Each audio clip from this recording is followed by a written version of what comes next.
आता आपण याच्यामध्ये सर्व कॅन्डिडेटचे फॉर्म्स वगैरे अगोदर भरले होते. आता त्याचा फिजिकल टेस्ट मैदान चाचणी 19 तारीख पासून 19 जून पासून सुरू होणार आहे. जालनामध्ये आपल्याकडे एकूण 6,978 एवढे व्हॅलिड अर्ज प्राप्त झालेले आहे आणि त्यामध्ये टोटल 102 कॉन्स्टेबल आणि 23 ड्रायव्हर असे 125 जागा आपल्याकडे आहेत.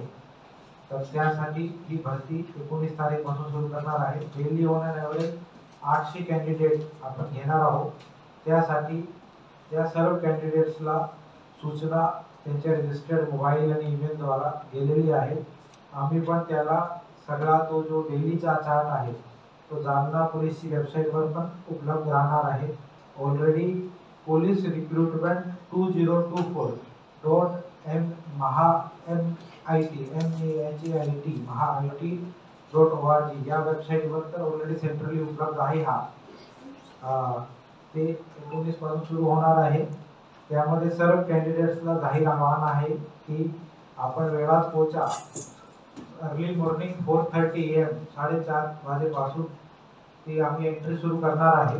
सर्वप्रथम डॉक्युमेंट चेकिंग होईल, हाईट आणि चेस्ट मेजरमेंट होईल.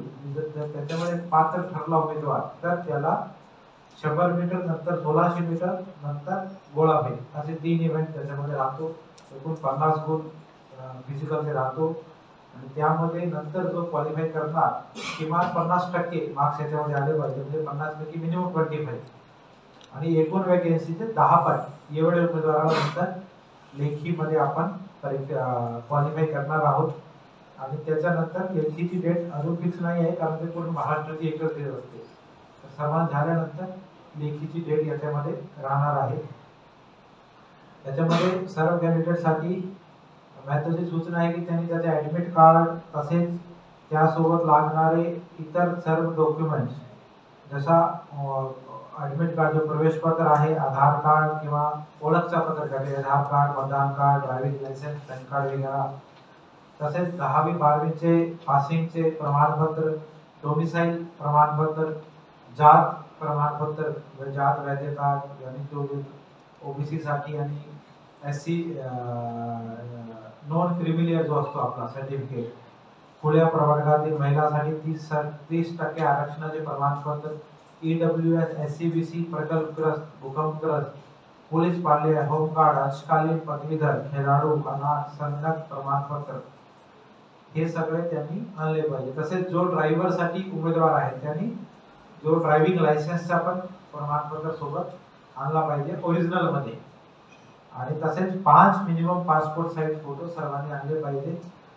जर हे नसले तर अर्ली मॉर्निंग धावपळ खूप होईल आणि त्या कॅन्डिडेटला उशीर होऊ शकते. तसेच सर्वांना आवाहन आहे की लवकर पोहोचले पाहिजे, कारण जो आला अगोदर त्याची तसे टेस्ट डिटेल बनवून आम्ही ग्राउंड सुरू करणार आहे. तर जनरली कॅन्डिडेट्सला असतो की अर्ली मॉर्निंग आले की फ्रेश माइंड मध्ये असतो आणि ऊन पण कमी असते.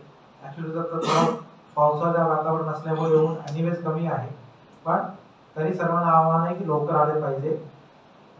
त्यासाठी आम्ही योग्य तो बंदोबस्त 4 DYSP, इतर 30 अंदाजे पोलीस अधिकारी, करीब 170 कर्मचारी, 50 मंत्रालयीन कर्मचारी असा मोठा बंदोबस्त लावलेला आहे. मी ॲडिशनल SP आम्ही स्वतः राहणारच आहे आणि पूर्णपणे पारदर्शक राहील त्यासाठी CCTV कॅमेरा, व्हिडिओ कॅमेरा प्रत्येक इव्हेंटच्या प्रत्येक स्टेपच्या, चेस्टसाठी वेगळा कॅमेरा राहणार, हाईटसाठी वेगळा कॅमेरा राहणार, डॉक्युमेंट पडताळणीसाठी वेगळा कॅमेरा राहणार, इकडे 100 मीटर 1600 मीटर तिकडे CCTV कॅमेरे फिट राहणार. आपले गोलाफेकचा प्रत्येकची कॅमेऱ्याद्वारे रेकॉर्डिंग होणार.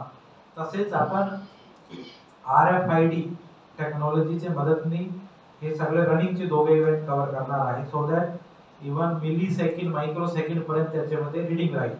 कारण तो ट्रेडिशनली स्टॉपवॉच जो आपण घेतो त्याच्यामध्ये कधी कधी तक्रार येतात की तो ह्युमन एरर असू शकते की एका व्यक्तीने थोडा 1 सेकंड उशिरा दाबली किंवा 1 सेकंड अगोदर दाबली. तर हा टेक्नॉलॉजी असल्यामुळे तो जो RFID चा टाइम आहे त्याचाच पॅरलली आपण चेकिंग साठी CCTV कॅमेरे पण बसवणार आहे. जर कोणाला काही डाऊट आहे तर आपण त्याला लगेच त्याच ठिकाणी सीसीटीव्ही बघून त्याची व्हेरिफिकेशन पण तो करू शकतो कॅन्डिडेट, आणि तशी फॅसिलिटी आपण ठेवणार आहे. पूर्णपणे पारदर्शक राहील याची पूर्ण खात्री आम्ही करत आहोत. त्यामुळे डेली मी ऍडिशनल एसपी स्वतः ग्राउंडवर हजर राहणार आहे. कोणीही सर्व कॅन्डिडेटला आव्हान आहे की जर कुठला कोणी सांगतो की तो काही मदत करू शकतो किंवा काही पैशाचा काही लालच दिला तर अजिबात त्याच्या बली पडू नको. आणि जर कोणी तसा सांगत आहे तर डायरेक्ट मला ऍडिशनल एसपी ला आणि आम्ही तुम्हाला 5 नंबर देत आहोत. काउंटी एसपी, अँटी करप्शनचे डीवायएसपी, आमच्या पोलीस कंट्रोल रूम किंवा आमची PILCB चा नंबर वगैरे आहे, प्रेस नोट सोबत देणार आहोत.